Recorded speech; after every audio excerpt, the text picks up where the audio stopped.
Hey, hey, welcome back to Keys and Cafecito.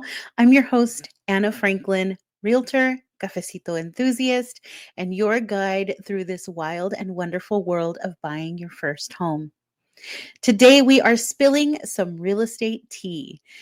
You ever walk into an open house and feel like you're in a high stakes social experiment? You're greeted by a smiling agent. There's a faint smell of cookies in the air, and you're trying not to look too interested while also mentally measuring your couch. Here's the deal. Open houses can be a great way to get a feel for a home, but there's a lot going on behind the scenes that most buyers are not told. And today, I'm walking you through open house etiquette and strategy, plus revealing some truths that might surprise you, especially about the agents who are hosting them. Let's get into it. All right, first up, basic manners. Yes, they matter, even in real estate. Here are a few things to keep in mind when attending an open house. Be respectful of the space.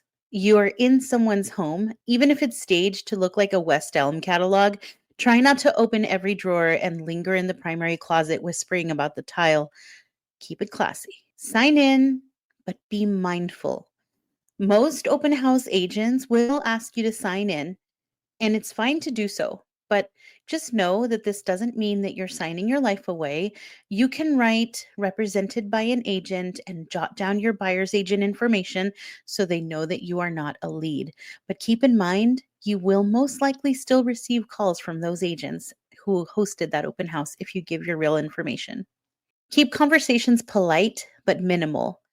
This is not the time to spill your life story. Don't mention how high you're pre approved for, how desperate you are to find a house before the baby comes. Keep your poker face on, fam. So let's bust one of the biggest myths out there. The agent at the open house is probably not the listing agent. I know, mind blown, right? In most cases, the agent sitting there with the snacks and the clipboard is either on the listing agent's team, or more often, they're a totally separate agent just holding the open to meet potential clients. Their job isn't necessarily to sell that house, it's to meet you. That doesn't make them bad people. Heck, I've done this. It's part of the job, especially when you're newer, but I want you, as a buyer, to know so that you don't assume. They may tell you things like they know everything about the house, but unless they're the listing agent, they probably don't. They may tell you that they can cut a deal if you work with them directly, but they usually can't. They may tell you that you're at a disadvantage somehow if you already have your own agent. You're not. Let's say it together. Using the open house agent does not automatically get you a better deal. Some buyers think that if they skip their own agent and go directly with the listing side that they'll save money. But here's the truth. In most cases, the commission has already been negotiated with the seller. They're expecting a certain number as their bottom line. That includes buyer's agent commission.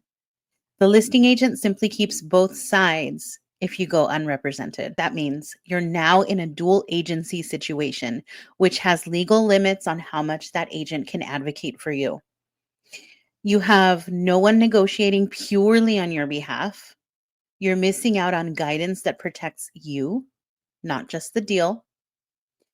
You deserve your own representation, especially as a first time buyer. Think of your agent like your real estate therapist, translator, negotiator, and fierce protector. And yes, we bring snacks too. Okay, now let's flip the script. You walk into an open house with your cafecito in hand.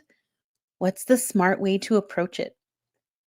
Already have an agent? Let them know. Mention your agent by name. It keeps things transparent and protects your relationship. Interested in the house? Text your agent. Don't start spilling your plans to the open house host. A private showing can give you more time and less pressure. Observe, don't overshare. Take mental notes or real ones on your phone, but keep your excitement measured. Save your reactions for your agent after you leave. Let me tell you a quick little true story. I once had a buyer tour an open house, fall in love, and chat with the host like they were BFFs. They mentioned how they had to get into that school district and how they were willing to stretch their budget. You know what happened? That info made it back to the listing agent, and we suddenly had less room to negotiate. The lesson: play it cool, like your ex just walked into the coffee shop cool. So there you have it. Open houses can be fun, helpful, and full of potential, but knowing how they actually work gives you a serious edge. You've got this. Trust your gut, protect your strategy, and always, always bring your real estate fairy godmother with you. Spoiler, it's me. Thanks for tuning in to Keys and Cafecito. If you learned something new today, share this episode with a friend or tag me on Instagram at SD Agent Anna or on TikTok, same handle. I'd love to hear about your open house adventures. Catch you next time. And remember, keep your heart open and your offer strong.